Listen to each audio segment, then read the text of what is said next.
যারা হজে যায় বিশেষ করে আরাফা থেকে হাঁটা যারা শুরু করে, আমি মাগরিব নামাজ আরাফায় মাগরিবের নামাজ হয় না, মাগরিবের নামাজ সূর্য ডোবার সাথে সাথে আরাফা থেকে আমরা বের হলাম, একেবারে হেঁটে হেঁটে হেঁটে হেঁটে মুজদালিফায় আসলাম। মুজদালিফায় আসার পরে এখানে এসে এশার নামাজ এবং মাগরিব একসাথে আদায় করলাম, বিশ্রাম করলাম মুজদালিফায়।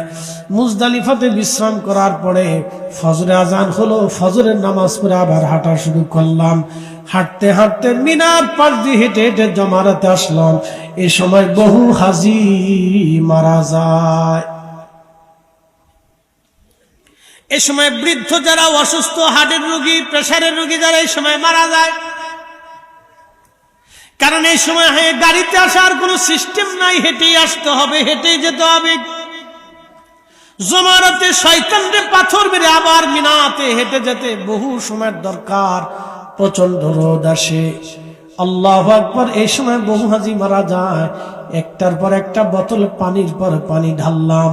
বুঝতে পারতেছেন, আরাফাত থেকে হাঁটা শুরু করেছি, একেবারে জমারাতে পাথর মারার পরে হাঁটতে হাঁটতে হাঁটতে হাঁটতে হেরেম পর্যন্ত আমি আসছি।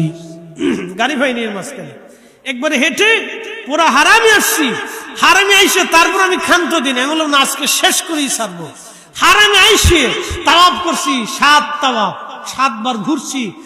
হারাম তাওয়াফ করে সাই করছি 7 বার। একসাথে দেখুন আল্লাহু আকবার। সাই করার পরে তারপরে হারামে ঢুকে একেবারে কি মাথা সাইটে একবারে তারপরে যে হালাল হয়েছে। আমি হিসাব করে হোটেলে ঢুকার পরে গোসল করে যখন হালাল হলাম, পেশাবখানায় যায় দেখি যে এই পর্যন্ত যত কেজি কেজি পানি খেয়েছি, পানি আর নাই, সব একবার ঘামের সাথে বের হয়ে গেছে। আমার ফ্যাটটা তখন 1 ইঞ্চি কমে গেছিল, এখন আর একটু কমছে, মাঝখানে একটু বাড়ছিল, এখন খাওয়ান কমাই দিয়েছে।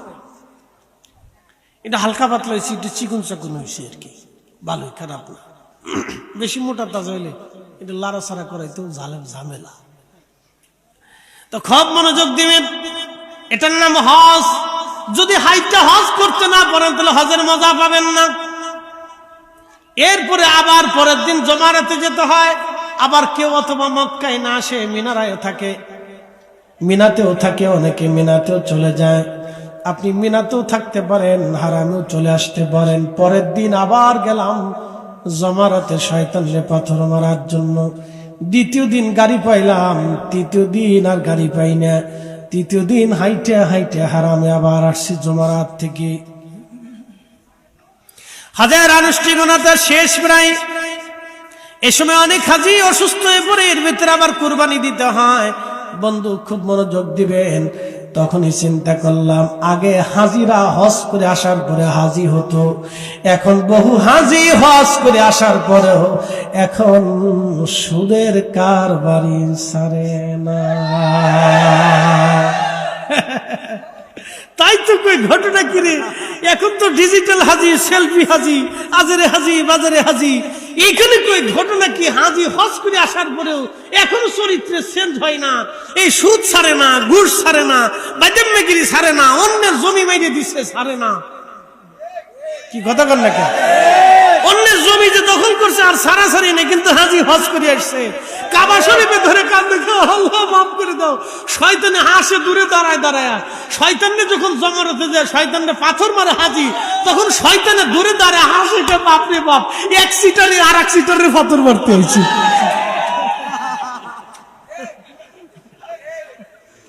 শয়তানের দূরে দাঁড়ায় হাতে তালি দেখবে, রে বাপরে বাপ, তুই 1 সিটার, তুই আইছো তো আমি সিটারের পাথর মারার লিগা। সিটার কোথাকার?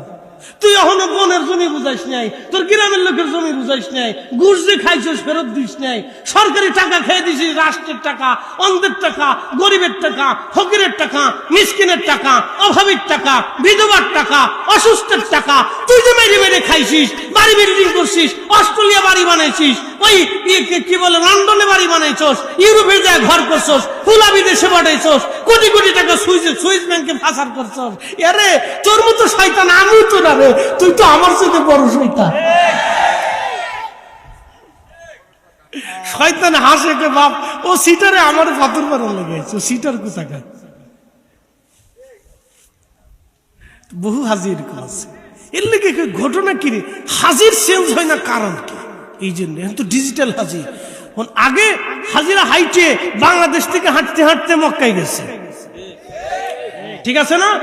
নাই মাঝখানে একটু জাহাজে চলে গেছে, তাও জাহাজে ঝড় তুফানে কত কষ্ট ছিল, ফিরে আসবে কি আসবে না, জীবনের তোরে সবার কাছ থেকে বিদায় নিছে। বাপ ফিরে না আসতে পারি, আমারে তোমরা মাফ সাফ করে দিও, দিনা দায়ী যা ছিল যেখানে সব পরিশোধ করে দিয়ে, যার সাথে কোনোদিনও বিয়াদবি করছে, কষ্ট টষ্ট দিছে, এর কাছে মাফ সাফ চাইছে, ভাইরে মাফ সাফ করে দিস।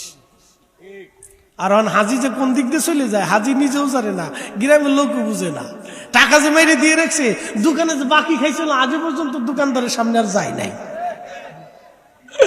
তাল বেতাল হাজি, তাল বেতাল হাজি। শয়তানে হাসি আর কয়, বাপ রে বাপ, তোর দোকানদারি এখনো টেকা পায়, তুই আমার এইসব ফাতুর মারার লেগে শতান কোথাকার।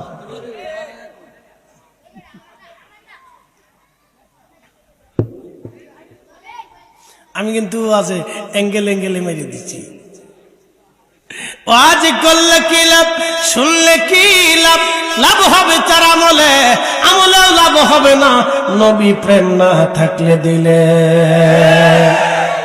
নবী প্রেম থাকলে দিলে লাভ হবে কম আমলে, সুপারিশ করবে নবীর হাসরের ময়দানে।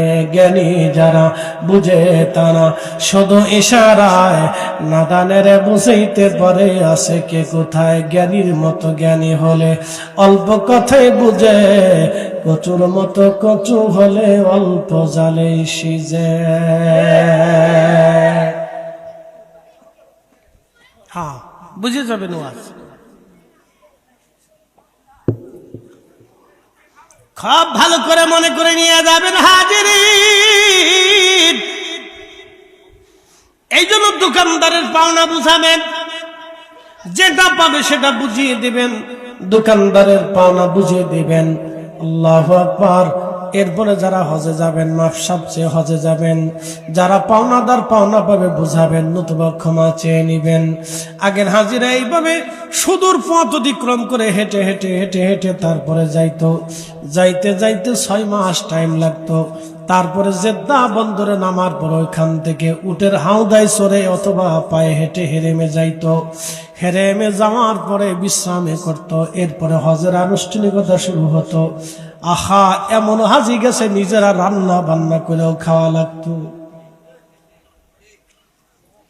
কি কঠিন কষ্ট ছিল। হেরেম থেকে হেঁটে হেঁটে হেঁটে হেঁটে মিনা, মিনা থেকে হেঁটে আরাফা, আরাফা থেকে হেঁটে মুজদালিফা, এখান থেকে হেঁটে জমারাতে, হেঁটে হারামে, আবার হজ করে আবার হেঁটে হেঁটে হেঁটে হেঁটে সুদূর মদিনার মানে নবীজির কদমে যখন দাঁড়ায় সালাম দিত, তখন হাজি বুঝতো এই সালামের দাম কত। এই জন্য নবী বলেছিলেন, মানজারা কবরি ওয়াজাবাত লাহু শাফাআতি ইয়াউমাল কিয়ামা। হাজিরে হজ করিয়া আমি রাসূলের বারগাহে দাঁড়িয়ে যদি একবার সালাম জানাও, আমার জিয়ারতে যদি দাঁড়াও, তাহলে কিয়ামতের ময়দানে তুমি হাজিকে সুপারিশ করা আমি নবীর জন্য ওয়াজিব হয়ে যাবে। একবার জোরে বলা যাবে কি মারহাবা। এমনিতে বলে নেই তো, বুঝতে পারছেন? বাংলাদেশ থেকে একটা হাজি যখন হেঁটে হেঁটে হেঁটে হেঁটে জাহাজে চড়ে, সুদূর পথ অতিক্রম করে হেঁটে হেঁটে হেঁটে হেঁটে সব হজের আনুষ্ঠানিকতা শেষ করার পরে বারগাহে দরবারে মুস্তাফার কদমের কাছে যায় যখন সালাম দিত, তখন হাজি জানতো যে সালামের দাম কত, এই জিয়ারতের ওজন কত। এখন শতান হাজি নবীজির রওজা শরীফের পাশে যে ছবি তুলি, হেঁটে ছুটি ছবি তুলি, ভিডিও করে দেখছো নিয়ে আমি রওজা শরীফের পাশে এসে দাঁড়াইছি। আমি দেখে মাঝে মধ্যে চিন্তা করতাম, হারে এখানকার দায়িত্ব যদি আমি থাকতাম তো বাটাম সালাম দিয়ে দিতাম একবার। কত বড় বেয়াদব! দরবারে মুস্তাফার কদম মুবারকের পাশে দাঁড়িয়েছে, ওখানে ছবি তোলার সাহস কত বড়! এখানে দাঁড়িয়ে কত ওলি, হুজুর গাউসে পাকের মতো মহান ওলিরা এখানে দাঁড়িয়ে থরথর থরথর করে কেঁপেছে। মুজাদ্দিদ আল ফিসানির মতো মহান ওলিরা এখানে দাঁড়ায় থরথর করে কাঁপতো। যদি দপ্তরে বেয়াদবি হয়ে যায় তাহলে আমার জিন্দেগি বরবাদ হবে। সুলতান মোহাম্মদ গজনভীর মতো মহানুভব সুলতানরা দরবারে মুস্তাফাতে যেয়ে নিজের পোশাক ছিঁড়ে খুলে ফেলে দিয়ে তারপরে গরিবানা পোশাক পরে কাঁধে করে পানি নিয়ে সারা মদিনার মানুষদেরকে পানি পান করাইতো।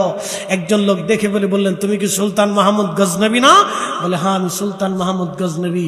বাদশাহী পোশাক ছেড়ে দিয়ে তুমি এখন গরিবানা পোশাক পরে পানির মশক কাঁধে করে নিয়ে হাজিদেরকে পানি পান করাচ্ছ সুলতান মাহমুদ। সুলতান মাহমুদ ডাক দে বলে, ও আল্লাহর বান্দা, তুমি জানো আমি মাহমুদ গজনবী গজনীর সুলতান হতে পারি, গজনী সাম্রাজ্যের সুলতান হতে পারি, কিন্তু আমি যার দরবারে আসছি উনি দুজাহানের সুলতান, উনি তামাম মাখলুকের সরদার, উনি আখিরাতের শিরতাজ, উনি জান্নাতের সাহিব, উনি সাহেবের শরিয়ত। আমি যার কাছে আসছি উনি দুজাহানের বাদশা। এখানে কোনো বাদশাগিরি চলে না, এখানে গোলামি চলে, গোলামি চলে।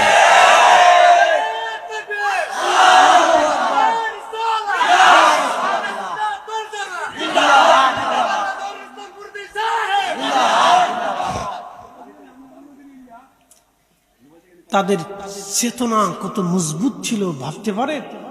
গজনী সাম্রাজ্য বর্তমান আফগানিস্তানের রাজধানীতে ঢোকার আগে, কাবুলে ঢোকার আগে একটা গেট আছে, এটাকে বলে গজনী গেট। এই গজনী বলা হতো Afghanistan, Uzbekistan, Tajikistan, Turkmenistan, Iran, Pakistan, ভারতের বেলুচিস্তান সহ পাকিস্তানের বেলুচিস্তান, ভারতের কাশ্মীর থেকে শুরু করে এক বিরাট অঞ্চলের অধিপতি ছিলেন সুলতান মাহমুদ গজনবী। গজনী সাম্রাজ্যের সুলতান ছিলেন তিনি। 17 বার ভারত আক্রমণ করেছিলেন, একবারও তাকে পরাজিত করতে পারে নাই। কত বড় জেনারেল ছিল হিসাব কষে দেখেছেন? ভাবতে পারবেন তারা কি পরিমাণে সমরবিদ ছিল, কত বড় সাহসী ছিল, আর এশকে রসুল দিয়ে কলিজাটা ভরা ছিল। দরবারে মুস্তাফাতে যাওয়ার পরে থরথর করে কাঁপতেন। আর এখন হাজি সেলফি তুলে, সেলফি তুলে, শতান কোথাকার সেলফি তুলে। আমি নিজের চোখে দেখছি হারামে তাওয়াফ করার সময় হাজি জুতা পায়ে দিয়ে তাওয়াফ করতেছে,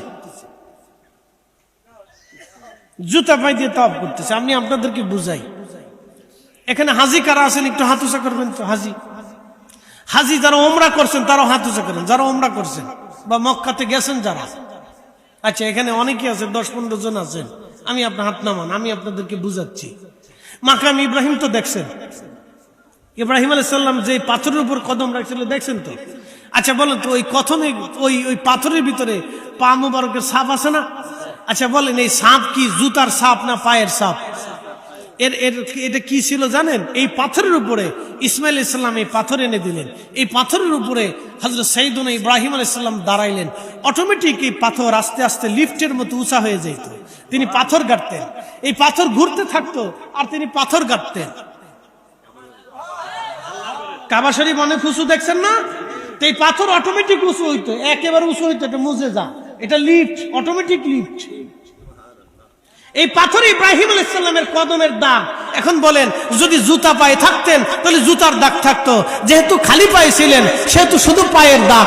এই জন্য হারামে গেলে খালি পায়ে যাওয়া ইব্রাহিম আলাইহিস সালামের সুন্নাত। কথা বল না, ঠিক কিনা? আব্দুল ওয়াহাব নজদি দালাল আলে এগুলি সব নষ্ট করে ফেলছে। হ্যাঁ, এগুলো নষ্ট করে ফেলছে। হাজিদেরকে জুতা পাইতে ঢুকার অনুমতি দিছে কে? যে অনুমতি দিছে, যেখানে সাইয়েদুনা ইব্রাহিম আলাইহিস সালাম খালি পায়ে ছিলেন সেখানে তোমার কলিজায় সাহস কি করে হয় এখানে জুতা পাইতে ঢুকা? শয়তান কোথাকার, শয়তান এখানেও বিজয়ী হয়ে গেছে। আমরা বললে বলবে বেদাতি হুজুর। কি বলবে? বেদাতি হুজুর। আমরা খুব বেদাতি হয়েছি, অসুবিধা নেই। আল্লাহর ঘর রসুলকে তাজিম করে যদি বেদাতি হইতে হয় তো হব, সমস্যা নাই। কথা কার লাগে, ঠিক কিনা? তা আমি বেদাতি, অসুবিধা নেই। কিয়ামতের ময়দানে দেখা হবে কোনটা বেদাতি সেদাতি।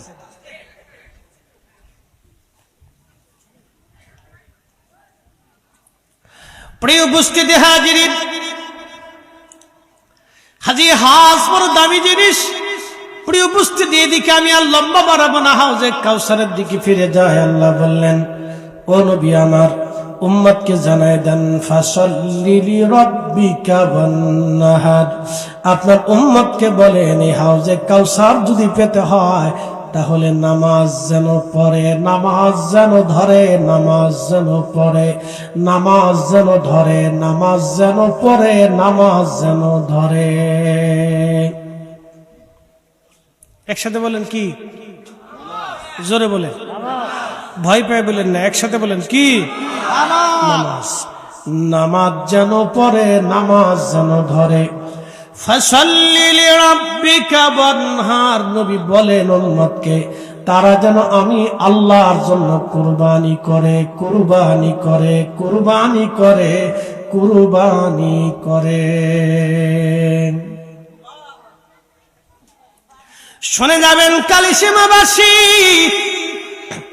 নামাজ তো এখন নামাজ হয়েছে, এক নামাজ হলো বিয়াই নামাজ।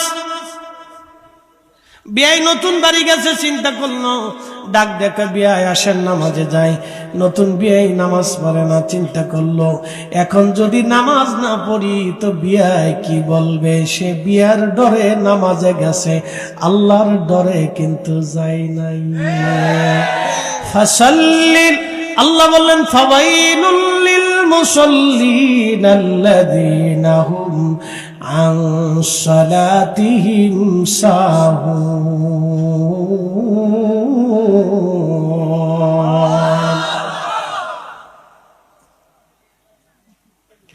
নামাজ হবে আল্লাহর জন্য, আল্লাহর জন্য, আল্লাহর জন্য, আল্লাহর জন্য, আল্লাহর জন্য নামাজ।